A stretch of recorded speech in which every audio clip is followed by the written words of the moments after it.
Wrapper വേടനെതിരെ ഒരു പീഡന case കൂടി രജിസ്റ്റർ ചെയ്തിട്ടുണ്ടെന്ന് സർക്കാർ ഹൈക്കോടതിയെ അറിയിച്ചു. ഗവേഷക വിദ്യാർത്ഥിയുടെ പരാതിയിലാണ് എറണാകുളം സെൻട്രൽ പോലീസ് കേസെടുത്തത്.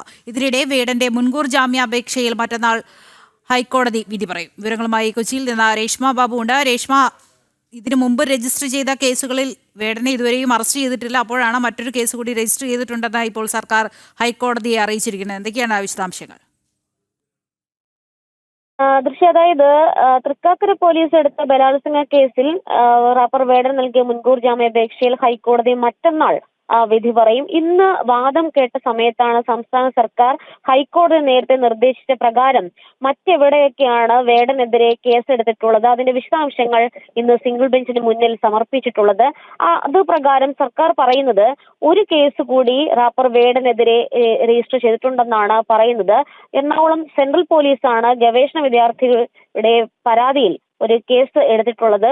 ഗവേഷക വിദ്യാർത്ഥി നൽകിയ പരാതിയിൽ സെൻട്രൽ പോലീസ് എടുത്ത കേസിൽ അന്വേഷണം പുരോഗമിക്കുന്നതായിട്ടും നിലവിൽ സംസ്ഥാന സർക്കാർ ഹൈക്കോടതിയെ അറിയിക്കുകയും ചെയ്തിട്ടുണ്ട്. ഇന്ന് ഈ വാദം നടന്ന വേളയിൽ ഈ തൃക്കാക്കര പോലീസ് സ്റ്റേഷനിൽ പരാതി നൽകിയ പരാതിക്കാരി ചില കാര്യങ്ങൾ കൂടി ഹൈക്കോടതിയിൽ ബോധിപ്പിച്ചിട്ടുണ്ട്. അതായത് ഒരു പെൺകുട്ടിയെ കൂടി വേടൻ പീഡിപ്പിച്ചതായിട്ടാണ് പരാതിക്കാരി ഹൈക്കോടതിയെ അറിയിച്ചത്. ഒപ്പം തന്നെ വേടന് മുൻകൂർ ജാമ്യം അനുവദിക്കരുത് തുടങ്ങിയ വാദഗതികളും അവർ മുന്നോട്ട് വെച്ചു.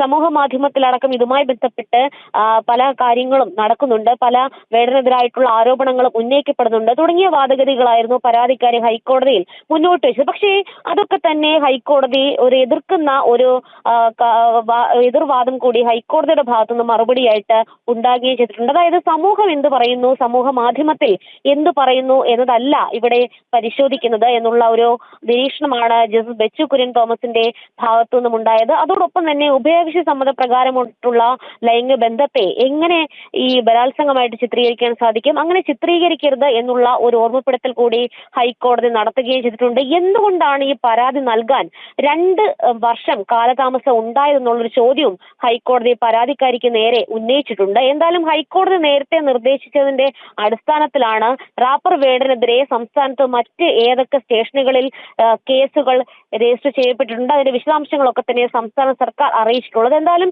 സെൻട്രൽ പോലീസിൽ ഒരു പരാതി ലഭിച്ചതിന്റെ അടിസ്ഥാനത്തിൽ സെൻട്രൽ പോലീസ് റാപ്പർ വേടനെതിരെ കേസെടുത്തിരിക്കുകയാണ്. അതിൽ അന്വേഷണം പുരോഗമിക്കുന്നതായിട്ടാണ് സംസ്ഥാന സർക്കാർ രേഖാമൂലം തന്നെ ഹൈക്കോടതിയിൽ വ്യക്തമാക്കിയിട്ടുള്ളത്. എന്തായാലും തൃക്കാക്കര പോലീസ് എടുത്തിട്ടുള്ള യുവ ഡോക്ടറുടെ പരാതിയിലെടുത്ത ബലാത്സംഗ കേസിൽ മുൻകൂർ ജാമ്യം ആവശ്യപ്പെട്ടുകൊണ്ട് റാപ്പർ വേടൻ നൽകിയ ഹർജിയിൽ മറ്റന്നാൾ ഹൈക്കോടതി വിധി പറയും. ദൃശ്യ രേഷ്മ ബാബു ആണ് കൊച്ചിയിൽ നിന്ന് വിവരങ്ങൾ നൽകിയത്.